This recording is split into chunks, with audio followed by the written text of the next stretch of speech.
오늘은 이분과 이야기 나눠볼게요. 타이거인베스트 황윤석 대표와 함께합니다. 네, 대표님 안녕하세요. 안녕하십니까? 네, 먼저 마감 상황 전반적으로 짚어주시죠. 네. 급락했던 미국 증시가 3대 지수가 2%가 넘는 강세로 마감이 됐습니다. 그러니까 그동안 시장에서 충격을 받았던 게 파월 의장의 해임과 관련된 우려가 시장을 짓눌렀었는데요. 그 우려가 이제 완화되면서 시장이 좀 점차 안정을 찾고 있는 것으로 보입니다. 지금 트럼프 미국 대통령이 파월 의장 해임 압박하는 이유가 뭔가 하는 얘기가 월가에서 계속적으로 나오고 있었는데요. 그 이유는 향후 경기 둔화의 책임을 파월 의장이 금리 인하를 빨리 하지 않았기 때문이다라고 책임을 전가하기 위해서 전초 작업으로 이루어진 거다. 실제 해임까지는 하지 않을 것이다라는 전망이 우세하면서 시장이 조금 안정을 찾아가는 것으로 보입니다. 그리고 달러 약세를 유도함으로써 무역 적자 규모를 축소하는 효과가 있을 거고요. 또 수입품의 관세 인상을 통해서 미국산 제품이 이 가격 경쟁력을 높일 수 있다라는 점도 저변에 깔려 있다고 볼 수 있겠습니다. 그래서 경쟁국의 통화 가치가 달러 대비해서 달러가 지금 계속해서 약세를 보이고 있는데요. 달러 대비해서 상승할 경우에는 수입품 가격 인상 효과가 있기 때문에 금융시장이 또 급락을 하게 되면 경기 침체가 나타나면서 금리 인하를 할 수밖에 없다. 이런 시나리오를 트럼프 대통령은 갖고 있는 게 아닌가 하는 것이 지금 월가의 공통된 의견이라고 볼 수 있을 것 같습니다. 그런데 시장에서 이제 나온 얘기가 IMF가 올해 전 세계 GDP 성장률 전망을 낮췄다는 것이 부담이 되는 거고요. 3.3%에서 2.8%로 낮췄다는 거고요. 그다음에 미국도 역시 2.7%에서 1.8%로 낮췄는데 우리나라가 제일 크게 낮췄어요. 2%에서 1%니까 거의 반토막으로 낮췄기 때문에 이 영향도 국내 증시에 영향을 미칠 걸로 보여집니다. 그러면 이렇게 낮춘 이유가 뭐냐? 역시 관세 전쟁, 네. 정책 불확실성으로 인해서 소비나 투자가 줄어들 것이다. 이런 게 이제 그 낮춘 요인이라고 볼 수 있겠는데요. 트럼프 관세에 대해서 좀 이제 완화되는 게 아니냐라는 기대감을 가지셨던 투자자분들은 또 실망을 하실 것 같아요. 그러니까 미국 상무부가 동남아시아 태양광 제품에 최대 3,521%의 관세를 매겼습니다. 그 이유는 뭐냐면 중국에서 보조금을 받고 있기 때문이다. 이런 얘기가 나왔습니다. 3,000% 관세요. 네, 그래서 정말 미쳤다라고 얘기할 수밖에 없고요. 아직도 정신 못 차리고 있다 이렇게 얘기를 할 수밖에 없는 것 같습니다. 그래서 지금 트럼프 대통령이 글로벌 공급망이 지금 굉장히 복잡하게 되고 있거든요. 거기서 중국과 관련된 부분을 딱 떼어내서 뭐 정말 칼로 무자르듯이 이렇게 관세를 부과할 수 있는 게 아니거든요. 네. 그렇게 했을 경우에 미국뿐만 아니라 전 세계 다른 국가들도 타격을 입을 가능성이 높습니다. 그런 걸 보고 어떤 투자자분들이 저한테 얘기를 하시더라고요. 트럼프 대통령이 머리가 나쁜 거 아니냐. 그런데 펜실베니아 와튼 스쿨이라고 하는 명문을 나온 건 다 알고 계실 거고요. 네. 그래서 이런 관세에 대한 집착이 이제 시장에 큰 영향을 앞으로도 줄 수밖에 없기 때문에 이제 그게 어떻게 완화되면서 중국과의 협상이 어떻게 진행이 되느냐 이게 앞으로 시장의 중요한 변수다 이렇게 말씀드릴 수 있을 것 같습니다. 네, 전반적인 마감 상황과 함께 이슈까지 짚어주셨습니다. 지금 현 시점 관세라는 단어가 시장을 짓누르고 있는 만큼 우리 시장이 불확실성을 얼마나 싫어하고 있는지를 다시 한번 확인할 수 있는 시기인 것 같습니다. 그럼 그 안에서 종목단의 이야기 조금 더 자세하게 풀어나가 볼게요. 가장 먼저 기다리셨을 테슬라 짚어보려고 하는데요. 빅테크 먼저 짚고 가겠습니다. 테슬라 같은 경우에는 실적 발표가 있었고 기다리던 가이던스가 나오지 않았는데 지금 시간의 상황을 보면 등락을 반복하고는 있지만 강보합권 유지해주고 있거든요. 네. 어떻게 보셨어요, 실적 발표? 이제 실적 발표는 이미 시장에서 다 예상한 게 아닌가라고 생각이 됩니다. 그래서 뭐 주당 순이익이나 매출액이 예상치를 하회한 걸로 나타났고요. 네. 그다음에 제일 중요한 게 이제 가이던스인데 가이던스 발표를 유보했잖아요. 네. 예, 그래서 시장 그 주가에 그렇게 충격을 주진 않았을 거다 이렇게 생각이 됩니다. 그래서 특히 지금 이 테슬라에 대해서 시장에서 굉장히 엇갈린 전망을 보여주고 있어요. 그러니까 제가 이걸 한번 보여드리려고 하는데 네. 미국의 이제 투자은행들 월가에서 이 목표가 제시한 거를 제가 한번 보여드리려고 합니다. 오, 아마 네. 보시면 이렇게 정말 극과 극으로 나타날 수 있나 이걸 한번 보실 수가 있을 것 같아요. 여기 보시면 GLG 리서치에서는 아예 투자 의견 매도인데 목표가를 제시를 하지 않았어요. 그냥 팔라는 거군요. 네.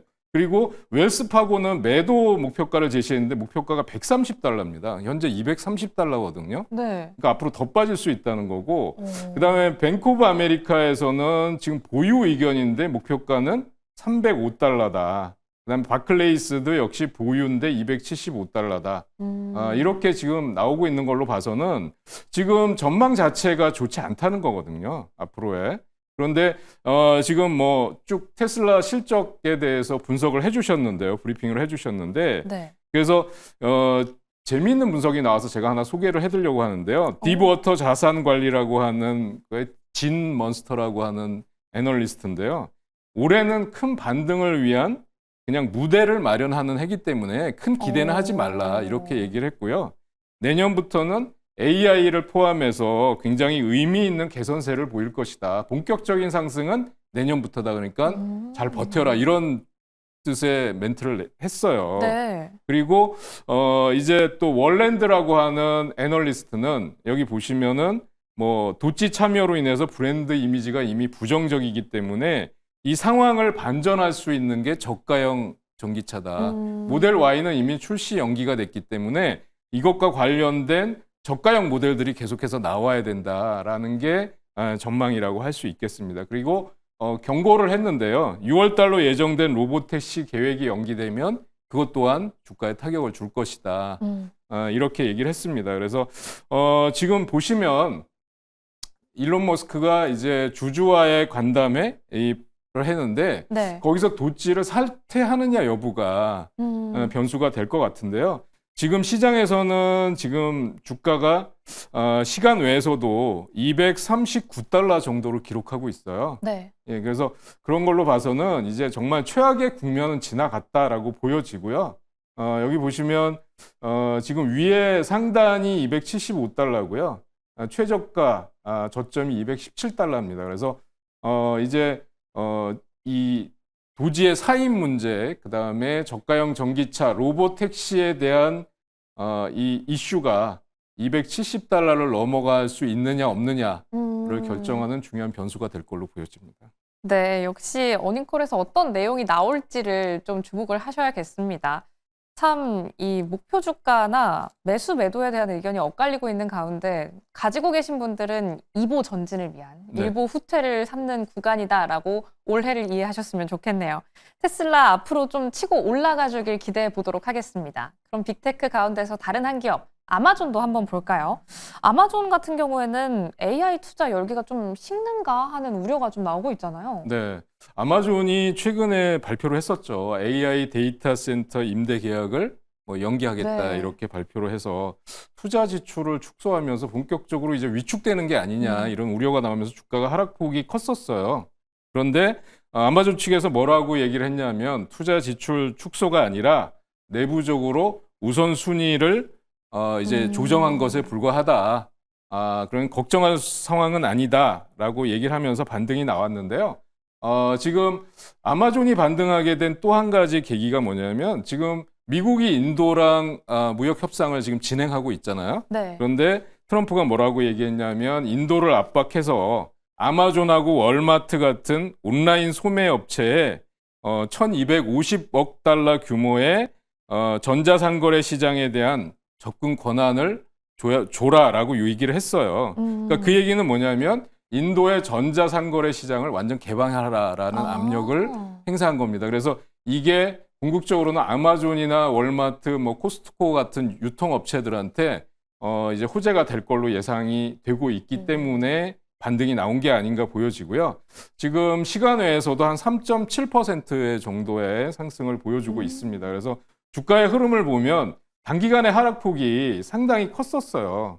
그래서 여기를 한번 보시면 최고 242달러를 찍고 나서 네. 지금 151달러까지 빠졌었네요. 그리고 나서 반등이 나왔는데 지금 173달러 정도를 기록을 하고 있습니다. 그래서 지금 목표 주가는 245달러 정도로 제시한 이제 그 투자 은행들이 많이 있는데요.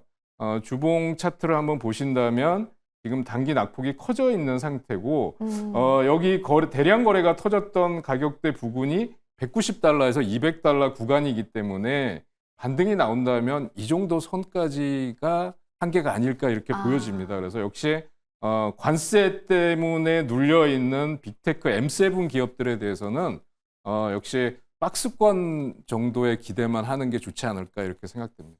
네, 아무래도 박스권을 좀 관세라는 문제가 정말 깨끗하게 말끔하게 해결되지 않는다면 그 안을 횡보하지 않을까라는 참 아쉬운 예상을 할 수밖에 없게 되는 상황입니다. 이렇게 빅테크 한번 다뤄봤는데요. 개별 특징주로 한번 넘어가 보도록 할게요.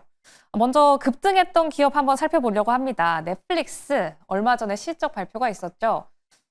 계속해서 상승세 이어가지고 있어요. 오늘 정규장에서도 5% 오르면서 마무리가 됐네요. 네, 지금 그 쉽게 얘기할 때 이런 아사리판에 5% 급등하는 게 어디냐라고 얘기하시는 분들 많이 계세요. 근데 네. 지금 호실적을 바탕으로 해서 최고 지금 19개 그 투자 은행들이 목표 주가를 상향했어요. 그래서 올해 매출 전망치를 435억에서 445억 달러로 상향했다라는 것 때문에 차트를 보시면 지금 아래 꼬리가 엄청나게 길게 달려 있지만 양봉이 나왔다는 거고요.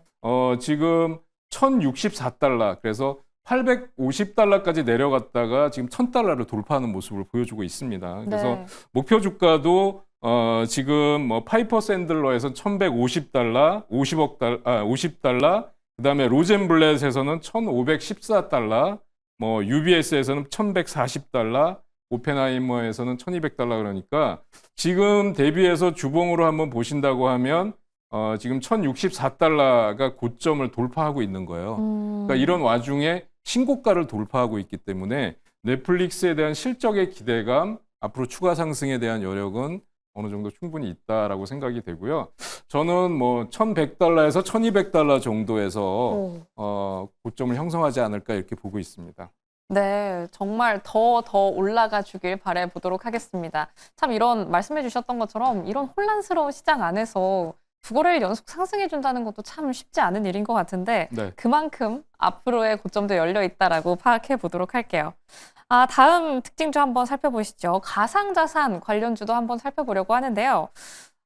그 안에서는 코인베이스 한번 살펴보겠습니다. 비트코인이 또 46일 만에 9만 달러 선을 회복했다고 해요. 관련주 어떻게 봐주실까요? 네, 일단 차트부터 먼저 한번 보시겠습니다. 네. 최근에 349달러에서 주가가 142달러니까 이건 반토막이 아니고요.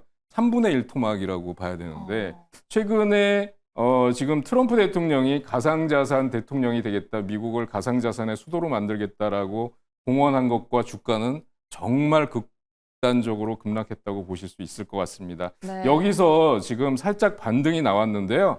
오늘 같은 경우는 상승폭이 굉장히 컸습니다. 정규장에서 8%가 넘는 급등이 나왔고요. 지금 시간 외에서도 다시 상승 추세가 이어지고 있습니다. 단기 낙폭 과대고요. 저는 뭐 250달러 정도까지는 추가 상승이 나올 수 있다라고 보여집니다. 그리고 이 코인베이스 같은 경우는 지금 여러 개 투자 은행에서 제시하고 있는 게 새로운 규제 프레임워크로 인해서 이제 그 증권과 비증권을 통합하는 거래가 이제 나타날 거고 이 두 플랫폼이 서로 다양한 암호화폐, 가상화폐와 또 토큰화된 주식 시장을 가능케 함으로써 이런 게 세계 최대 가상자산 거래소인 코인베이스의 사업 영역을 크게 확대할 거다, 이런 분석이 나오고 있어요. 그래서 지금 코인베이스가 단기 낙폭 과대도 있지만 또 인플레 해지 수단으로 지금 그 달러나 위엔화가 크게 약세를 보이고 있어서요. 현재 네. 통화들이. 그래서 인플레 해지 수단으로 부각이 되면서 이제 가상자산, 암호화폐 시장이 다시 한번 관심을 받지 않을까 생각을 하고 있어서요. 코인베이스뿐만 아니라 뭐 지금 암호화폐 시장에서 그 이제 개인 투자자들의 플랫폼을 통해서 거래하는 밈 주식 중에서 이제 로빈훗 같은 종목들도 네. 지금 단기 낙폭 과대에 따른 상승은 어느 정도 가능해 보인다. 지금 구간에서 달러 약세와 위에나 약세, 현지 통화들의 약세가 지속될 경우에 암호화폐나 가상자산 쪽에 추가 상승 여력이 충분히 있어 보인다 이렇게 말씀드릴 수 있을 것 같습니다. 네, 달러 약세가 좀 지속이 되고 있는 현 구간, 인플레에 대한 해지 수단으로 가상자산도 한번 들여다보시면 좋을 것 같습니다. 차트는 코인베이스 한번 다뤄봤는데요. 연결해서 로빈훗도 함께 살펴보시면 좋을 것 같네요. 이렇게 이슈와 함께 눈에 띄었던 종목까지 만나봤습니다. 오늘은 타이거인베스트 황윤석 대표와 함께했습니다. 고맙습니다.